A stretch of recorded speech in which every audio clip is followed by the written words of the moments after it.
Pois bem, vamos falar aqui sobre as promessas de Deus para a igreja, né?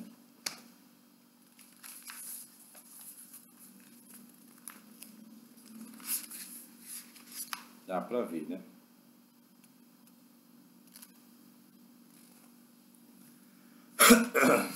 Aqui. Número 1. As promessas de Deus, as promessas de vida eterna.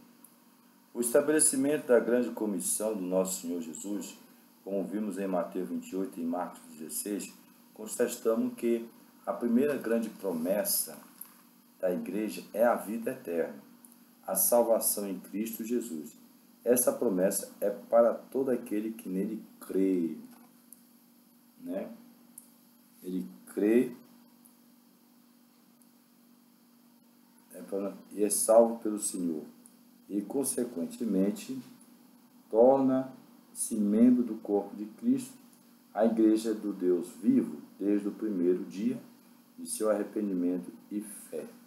Então ele cita aqui as promessas de Deus para a igreja, né? Ele cita aqui as promessas da vida eterna, né? Tá certo? Eu quero lembrar os irmãos que a promessa de vida eterna não está só no Novo Testamento. As promessas de vida de Deus, da vida eterna, está também nos escritos hebraicos. Todo judeu conhece essa promessa da vida eterna, tá certo?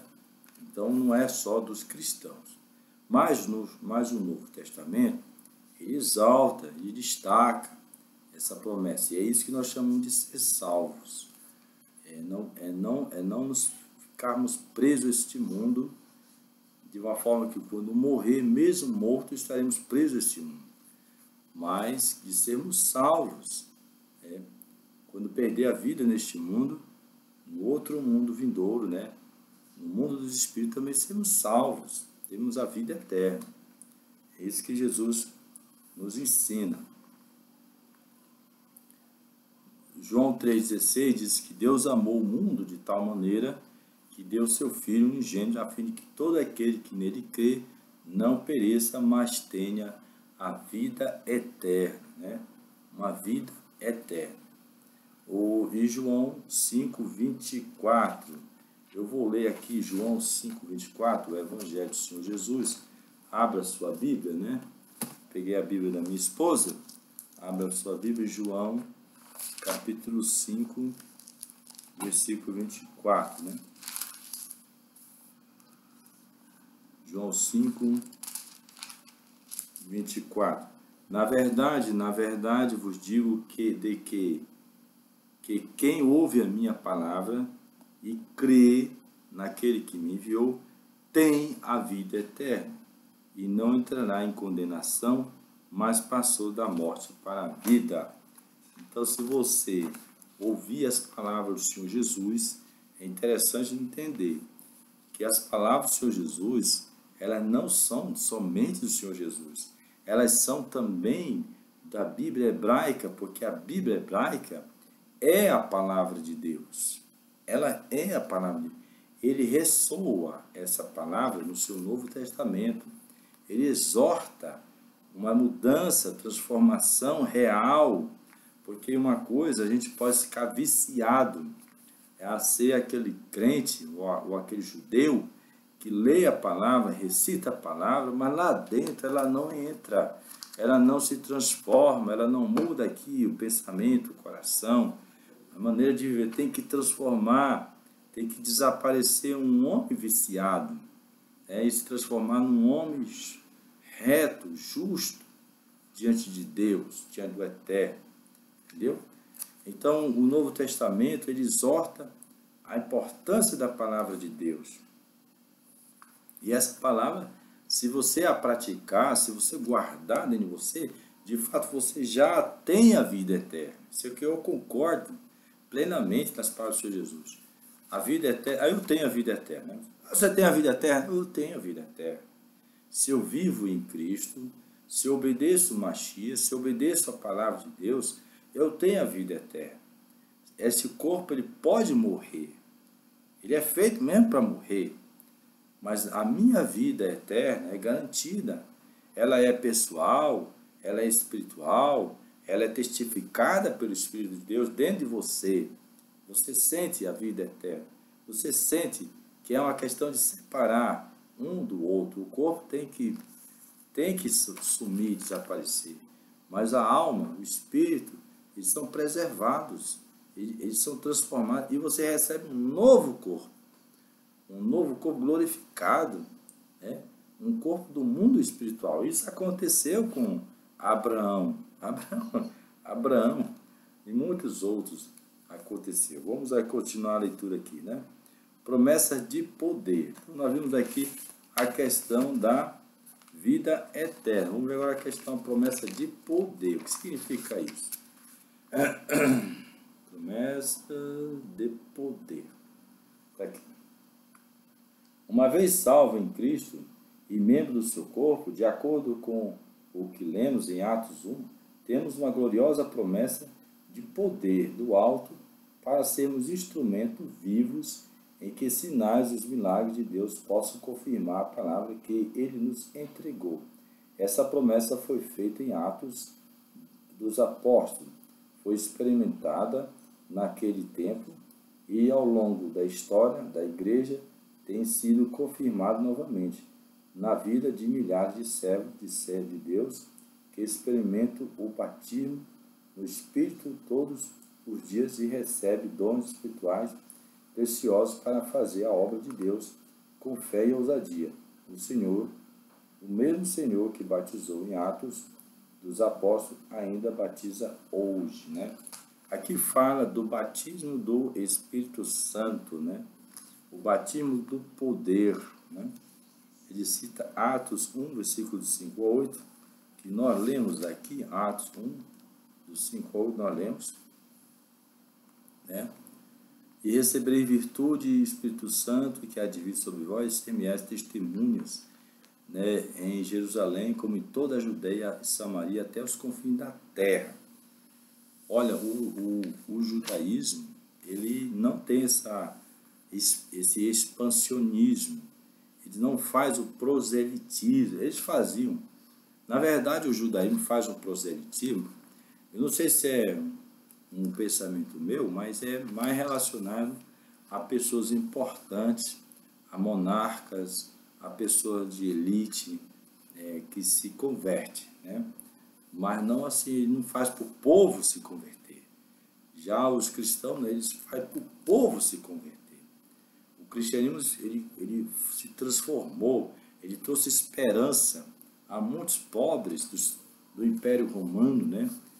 A classe renegada, a classe abandonada, aqueles que eram escravos, né? Tratados como escravos, que não tinham esperança, tratados como animais, porque a escravatura é tratar as pessoas como animais.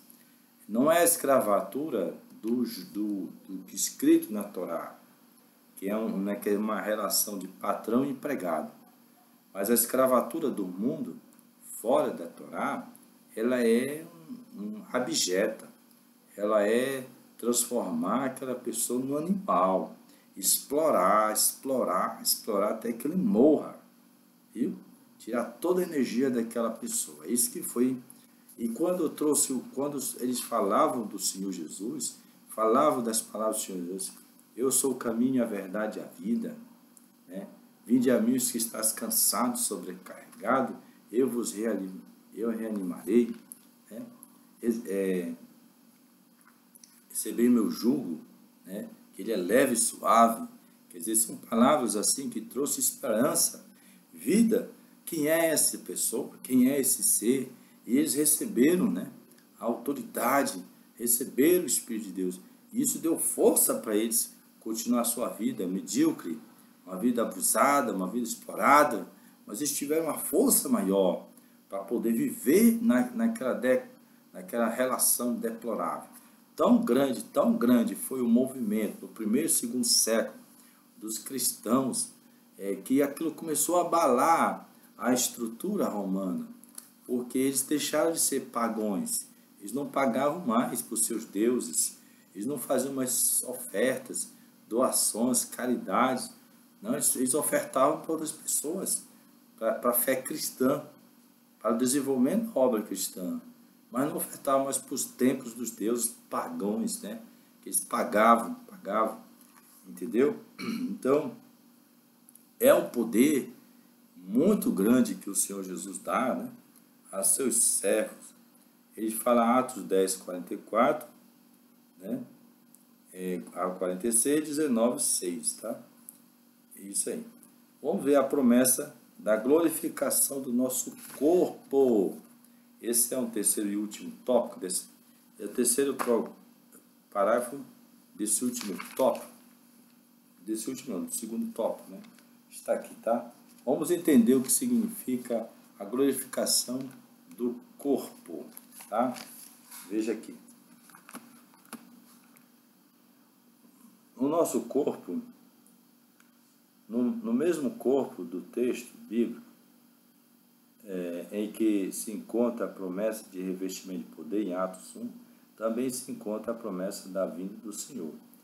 Varões galileus, por que estáis olhando para o céu? Esse Jesus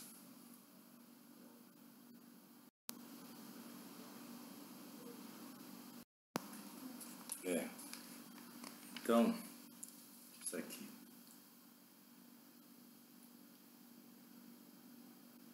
Esse Jesus que dentre vós foi recebido em cima no céu, há de vir assim como para o céu o vires ir. A palavra de Deus nos mostra que quando nosso Senhor arrebatar a sua igreja, seremos semelhantes a Ele, porque assim como o veremos. Quando nosso corpo for glorificado, o veremos face a face e o conheceremos como também Ele nos conhece, né? Que promessa gloriosa!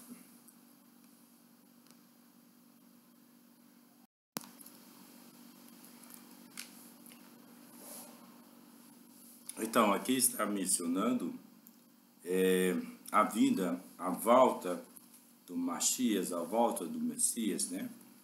Muitos judeus ridicularizam, né, a fé cristã por acreditar que Jesus vai voltar. Ele morreu, aí ele diz que ele vai voltar de novo. É muito fácil. Tudo aquilo que eu deveria fazer, não vou fazer. Eu vou morrer, quando eu voltar, vou fazer. Ridiculariza, né? Dá para entender também.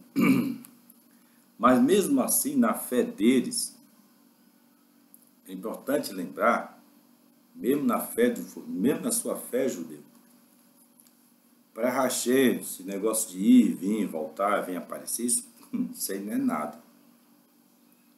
Ou seja, a crença dos cristãos de que Jesus vai voltar, isso aí está dentro do ensino do Hashem, de Hashem. Amém? Ele vai e volta quantas vezes quiser, isso aí não é nada. Então essa promessa não é nada assim. Isso é muito fácil de se compreender e de entender que pode sim acontecer. Amém? Tá certo? Mas Jesus, ele disse também, não é ficar só nas palavras assim vazias. Jesus, ele disse, quando ele sobe ao céu, no livro de Atos, diz o relato da história, quando ele vai subindo, há anjos ali trabalhando, capinando o chão, como jardineiros, e eles ficam olhando para o céu que Jesus vai sendo levado, uma nuvem toma conta dele, e ele desaparece. E aqueles anjos começam a falar com os discípulos de Jesus, varões galileus, né? Por que estáis olhando para o céu? Por que estáis olhando para o céu? Esse Jesus, que dentre vós foi recebido em cima no céu, há de vir como para o céu o viste ir. Olha só isso aqui, né? Ele subiu. Eles viram subir, mas depois ele ficou invisível. Depois ele está dizendo que ele virá invisível e ele abre uma hipótese aqui que vindo invisível, em determinado momento, ele se tornará visível. Ele se tornará visível, né? Aí, isso aqui é uma coisa que eu quero dizer para vocês. No livro de Apocalipse, veja, esse livro aqui é muito bom para que judeus lerem, viu? O Apocalipse é um dos melhores livros para um judeu ler, né? No Apocalipse, no capítulo 11, tá certo? No toque de uma trombeta, diz que o final dessa trombeta, olha o que acontece. Olha o que acontece. E abriu-se no céu o templo de Deus, e a arca do seu concerto foi vista no seu templo. E houve relâmpagos, e vozes, e trovões, e terremoto, e grande saraiva. Apocalipse, capítulo 11, versículo 19. Essa trombeta, ela é muito especial, porque ela é a marca do início do reinado do Messias, tá bem? Veja, se você começa a ler uma parte que a trombeta é tocada, a sétima trombeta, o Messias Jesus, o seu reino começa. Mas só que ninguém vê. Ninguém vê. Ele começa primeiro no céu, invisivelmente. Deus começa a reinar. Depois conta-se o relato lá que há um reconhecimento dos anjos, dos seres celestiais, dizendo: Deus assumiu seu poder e seu Messias começou a reinar. Mas aqui na terra, os homens na terra não vê. Lá diz que não vê. Mas vê, eles veem alguns sinais, como raios, relâmpagos, trovões, terremoto e uma grande quantidade de pedra de gelo caindo do céu. São os sinais físicos que ocorrem. Esse físico eles veem. Ou seja, a natureza ficou totalmente embaraçada, né? Aos olhos dos homens, parece que ficou louca, mas aos olhos de Deus, não. É a reação à trombeta. Então, você judeu que toca uma shofar, sabe que é um shofar, ele tem um som, e ele toca na alma da pessoa, ele mexe com a estrutura da alma da pessoa, e o toque dessa trombeta mexe com a terra também, porque ocorre no céu o governo do Messias. O Messias começa a reinar. Aí de lá o texto que as nações parece que vão saber que esse tempo chegou. E quando elas sabem que esse tempo chegou, uma informação é dada a elas que os aborrece.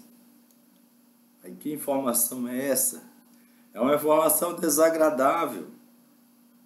Lá cita o texto: chegou o tempo dos mortos serem julgados. Essa informação desagrada os governos da terra, quando sabem que os mortos terão que ser julgados. Amém? Então eu estou mostrando para vocês que o invisível começa a se tornar visível, viu? Com sinais na terra, sinais na terra, sinais na terra. Aí cita aqui que no final de tudo que ocorre no toque dessa sétima trombeta, ele cita aqui que é aberto o templo no céu. Olha lá. É aberto o templo no céu. E consegue-se enxergar a arca da aliança. Passa a se ver a arca da aliança. Segundo o Apocalipse, capítulo 11, quando o reino do Senhor Jesus começar a reinar, à medida que vai se cumprindo, né, seus propósitos, projetos, né, lá cita uma sequência, julgando-se os mortos, recompensando seus servos, né? E destruindo os que destroem a terra. Aí sim prepara o ambiente para que todos possam enxergar, porque vai abrir o outro lado que não vemos, do céu. O templo de Deus vai ser visto. Aquela cidade maior que vive no mundo do espiritual, né, que o Senhor não deixa a gente enxergar. Todos vão se preparar na sua alma, no seu espírito, vão para poder enxergar o templo divino. E a arca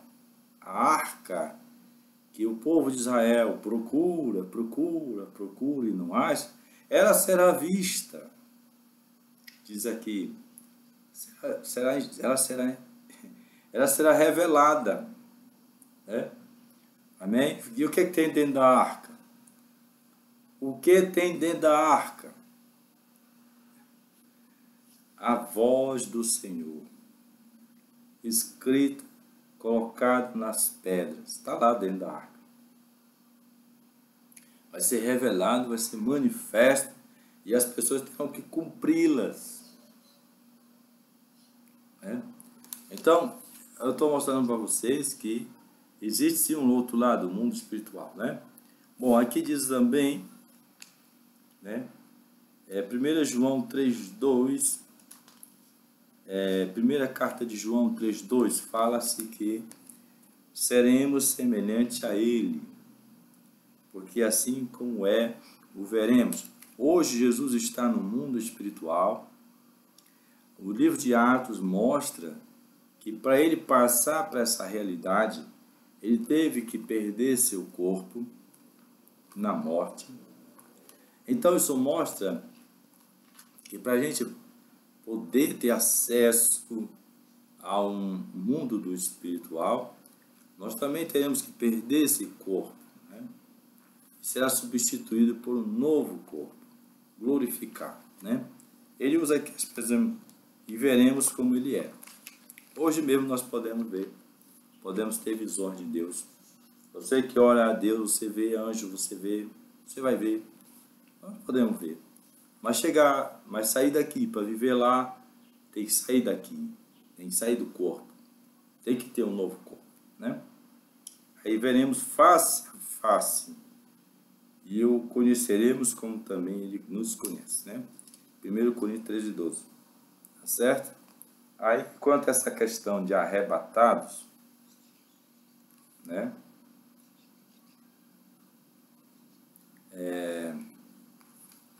Arrebatados, há muita polêmica sobre esse assunto e não há muito entendimento, né? Uns pensam de um jeito, outros pensam de outro, mas a verdade é que carne e sangue não é do reino de Deus. Então, isso fica para... Mas a alma e espírito não é carne e sangue. A alma e espírito não é carne e sangue. Esse pode ser arrebatado. Isso. E o corpo pode ser desfeito. Pode ser desfeito, né? E um novo corpo surgir, né? Isso pode acontecer também. Então, assim, nós terminamos essa parte do estudo, nós vamos para a nova parte, condições para viver as promessas de Deus.